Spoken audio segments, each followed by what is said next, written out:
Thank you.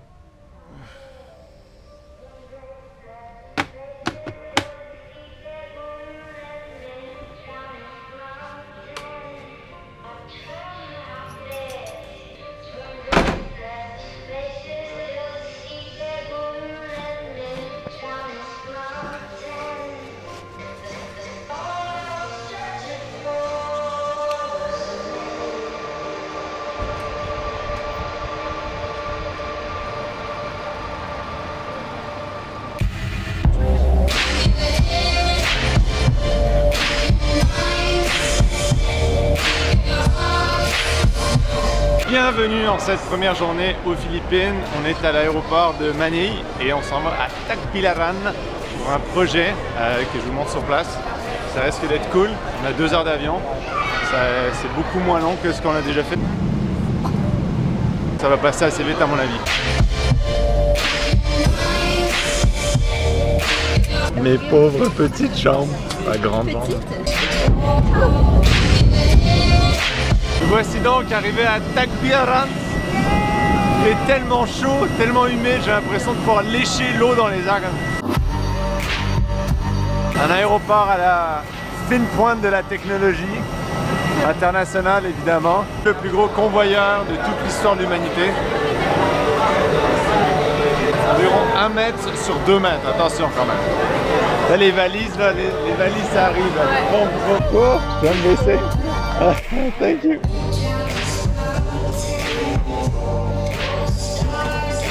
Le premier stop qu'on a, c'est à Bukaay Sur, dans la municipalité de Sikatuna, sur l'île de Bohol, que je vous ai montré en snap. Pour ceux qui sont sur snap, suivez-moi d'ailleurs, hein, c'est important. Et la particularité de cette communauté, c'est que Vision Mondiale a donné les matériaux nécessaires à quelques femmes du village pour qu'elles se lancent en business. Bon, c'est pas un business comme on les connaît nous-mêmes, dans les pays un peu plus occidentaux et industrialisés, mais c'est un business de poudre de gingembre.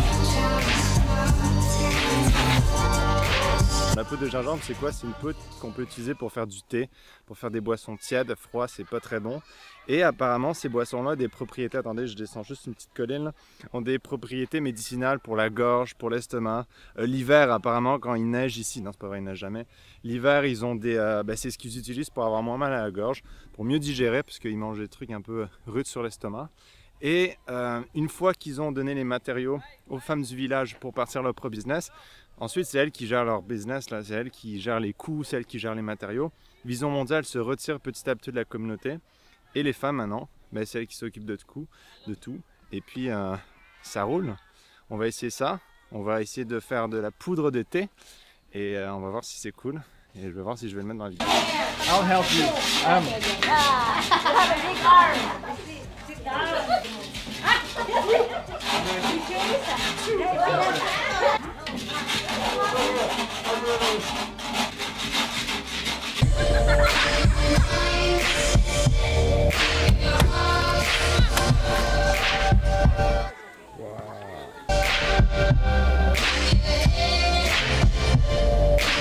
Le deuxième projet qu'on voit aujourd'hui avec Vision Mondiale, c'est une plantation de manguiers. En fait, ces manguiers, ils ont été fournis en premier par Vision Mondiale à une ferme qui est tenue par une seule personne, un fermier avec qui j'ai parlé tout à l'heure.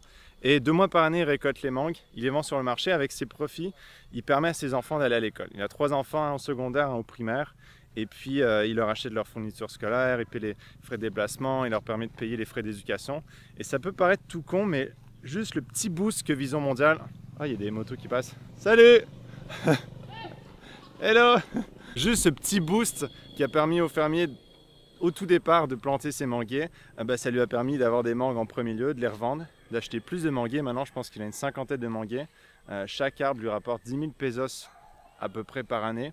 10 000 pesos c'est quoi? Je pense que ça fait, un peso c'est 35 $. 35 pesos c'est $1, donc ça fait je sais pas, 330 $ par arbre. Puis avec ça, il met de l'argent de côté pour le reste de l'année, parce que le reste de l'année il cultive que du riz, mais c'est pas assez pour subvenir à sa petite famille. Et encore une fois, il permet à ses enfants d'aller à l'école. Donc c'est ça la particularité de Vision Mondiale, c'est qu'il s'implique avec les gens pour qu'ils puissent avoir quelque chose de durable.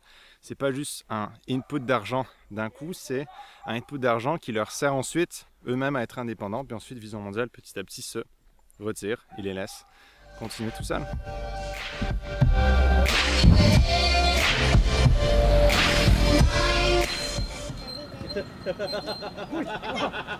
Troisième et dernier spot, vision mondiale de la journée. On est sur une ferme entièrement organique. Il y a une petite famille derrière moi que je vais laisser tranquille parce qu'il commence à être tard. Et ce qu'ils font, c'est qu'ils cultivent autant leurs légumes que leurs animaux. Bon, les animaux, ils les cultivent pas parce que les animaux, ça ne pousse pas. Moi, ici aux Philippines, il y a des trucs bizarres. Mais dans le fond, ils élèvent leurs animaux de manière totalement organique. Vision mondiale, ce qu'on fait, c'est qu'ils leur ont donné 20 poulets. Et ils leur ont appris comment nourrir ces poulets-là de manière totalement organique. C'est-à-dire que c'est que des aliments qu'ils leur donnent qui sont santé. Du gingembre, de l'ail, du vinaigre. Ils font une espèce de cocktail liquide brun avec ça. Et c'est apparemment hyper puissant. C'est plein d'antibiotiques naturels. Et ça fait des poulets hyper boostés. Tel point qu'au début, ils avaient 20 poulets. Maintenant, ils en ont genre 100, 150. Et ce qu'ils font, c'est qu'ils en prennent quelques-uns pour eux. Ils les vendent aussi. Puis avec les ventes, ils s'achètent d'autres choses. Les légumes, c'est pareil, ils en mangent quelques-uns pour eux. Les autres, ils les vendent, puis ça permet aux enfants d'aller à l'école et de faire plein de belles choses.